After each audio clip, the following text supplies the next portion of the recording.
মোহিনী একাদশী ব্রত মাহাত্ম্য। কুর্ম পুরাণে বৈশাখ শুক্লপক্ষের মোহিনী একাদশীর ব্রত মাহাত্ম্য বর্ণনা করা হয়েছে। মহারাজ যুধিষ্ঠির বললেন, হে জনার্দন, বৈশাখ শুক্লপক্ষিয়া একাদশীর নাম কি, কি ফল, কি বিধি, এ সকল কথা আমার নিকট বর্ণনা করুন। উত্তরে ভগবান শ্রীকৃষ্ণ বললেন, হে ধর্মপুত্র, আপনি আমাকে যে প্রশ্ন করেছেন, পূর্বে শ্রীরামচন্দ্রও বশিষ্ঠের কাছে এই একই প্রশ্ন জিজ্ঞাসা করেছিলেন। তিনি জিজ্ঞাসা করেছিলেন, হে মুনিবর, আমি জনক নন্দিনী সীতার বিরহজনিত কারণে বহু দুঃখ পাচ্ছি। তাই একটি উত্তম ব্রতের কথা আমাকে বলুন, যার দ্বারা সর্বপাপ ক্ষয় ও সর্বদুঃখ বিনষ্ট হয়। এই কথা শুনে বশিষ্ঠ বললেন, হে রামচন্দ্র, তুমি উত্তম প্রশ্ন করেছ। যদিও তোমার নাম গ্রহণে মানুষ পবিত্র হয়ে থাকে, তবুও লোকের মঙ্গলের জন্য তোমার কাছে সর্বশ্রেষ্ঠ ও পরম পবিত্র একটি ব্রত কথা বলছি। বৈশাখ মাসের শুক্লপক্ষিয়া একাদশী মোহিনী নামে প্রসিদ্ধ। এই ব্রতের প্রভাবে মানুষের সকল পাপ, দুঃখ, মোহজাল অচিরেই বিনষ্ট হয়। তাই মানুষের উচিত সকল পাপ ক্ষয়কারী ও সকল দুঃখ বিনাশী এই একাদশী ব্রত পালন করা। একাগ্রচিত্তে তার মহিমা তুমি শ্রবণ করো। এই কথা শ্রবণ মাত্রই সমস্ত পাপ বিনষ্ট হয়। বহু বছর আগে পবিত্র সরস্বতী নদীর তীরে ভদ্রাবতী নামে সুন্দর নগরী ছিল। চন্দ্রবংশ জাত ধৃতমান নামে এক রাজা সেখানে রাজত্ব করতেন। সেই নগরীতে ধনপাল নামে এক বৈশ্য বাস করতেন। তিনি ছিলেন পূর্ণকর্মা ও সমৃদ্ধিশালী ব্যক্তি। তিনি নলকূপ, জলাশয়, উদ্যান, মাঠ ও গৃহ ইত্যাদি নির্মাণ করে দিতেন। তিনি ছিলেন বিষ্ণু ভক্তিপরায়ণ ও শান্ত প্রকৃতির মানুষ। সুষমা, দ্যুতিমান, মেধাবী, সুকৃতি ও ধৃষ্টবুদ্ধি নামে তার 5 জন পুত্র ছিল। পঞ্চম পুত্র ধৃষ্টবুদ্ধি ছিলেন অতি অত্যাচারী। তিনি সর্বদা পাপকার্যে লিপ্ত থাকতেন। লম্পট্য ও দ্রুতক্রিয়া প্রভৃতি পেশা তিনি অত্যন্ত আসক্ত ছিলেন। দেবতা, ব্রাহ্মণ ও পিতামাতার সেবায় তার একবারই মতি ছিল না। তিনি অন্যায় কার্যে রত, দুষ্ট স্বভাব ও পিতৃধন ক্ষয়কারক ছিলেন। সবসময় তিনি অভক্ষ, ভক্ষণ ও সুরাপানে মত্ত থাকতেন।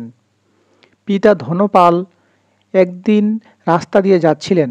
হঠাৎ তিনি দেখতে পেলেন ধৃষ্টবুদ্ধি এক বেশ্যার সঙ্গে নিঃসংকোচে ঘুরে বেড়াচ্ছেন। তার নির্লজ্জ পুত্রকে এইভাবে দেখে তিনি অত্যন্ত মর্মাহত হলেন। এই কুষ্ঠভাব দর্শনে ক্রুদ্ধ হয়ে তিনি তাকে বাড়ি থেকে বের করে দিলেন। তার আত্মীয় স্বজনও তাকে পরিত্যাগ করলেন। তিনি তখন নিজের অলংকার বিক্রি করে জীবন যাপন করতেন। কিছুদিন এইভাবে চলার পর অর্থাভাব দেখা দিল। ধনহীন দেখে সেই বেশ্যারাও তাকে ত্যাগ করলেন। অন্ন বস্ত্রহীন ধৃষ্টবুদ্ধি ক্ষুধা তৃষ্ণায় অত্যন্ত কাতর হয়ে পড়লেন। অবশেষে নিজের রাজ্যেই তিনি চুরি করতে লাগলেন। একদিন রাজপ্রহরী তাকে বন্দী করলেন, কিন্তু পিতার সম্মানার্থে তাকে মুক্ত করে দিলেন। এইভাবে কয়েকবার তিনি ধরা পড়লেন ও ছাড়া পেলেন, কিন্তু তবুও চুরি বন্ধ করলেন না। তখন রাজা তাকে কারাগারে বদ্ধ করে রাখলেন। বিচারে তিনি কষাঘাত ভোগ করলেন। কারাগারের পর অন্যান্য উপায়ে ধৃষ্টবুদ্ধি বনে প্রবেশ করলেন। সেখানে তিনি পশু পাখি বধ করে তাদের মাংস ভক্ষণ করে অতি দুঃখে পাপময় জীবন যাপন করতে লাগলেন। দুষ্কর্মের ফলে কেউ কখনো সুখী হতে পারে না। ধৃষ্টবুদ্ধিও তাই দুঃখ শোকে জর্জরিত হলেন। এইভাবে অনেক দিন অতিবাহিত হলো। কুণপূর্ণ ফলে হঠাৎ একদিন তিনি কৌগুণ্য মুনির আশ্রমে উপস্থিত হলেন। বৈশাখ মাসে ঋষিবর গঙ্গা স্নান করে আশ্রমের দিকে ফিরছিলেন। ঘটনাক্রমে ঋষির বস্ত্র হতে এক বিন্দু জল তার গায়ে পড়ল।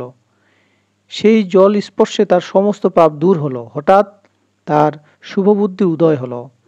ঋষির সামনে তিনি কৃতাঞ্জলি ফুটে প্রার্থনা করে বললেন, হে ঋষিশ্রেষ্ঠ, যে পূর্ণ প্রভাবে আমি এই ভীষণ দুঃখ যন্ত্রণা থেকে মুক্তি লাভ করতে পারি তা কৃপা করে আমাকে বলুন।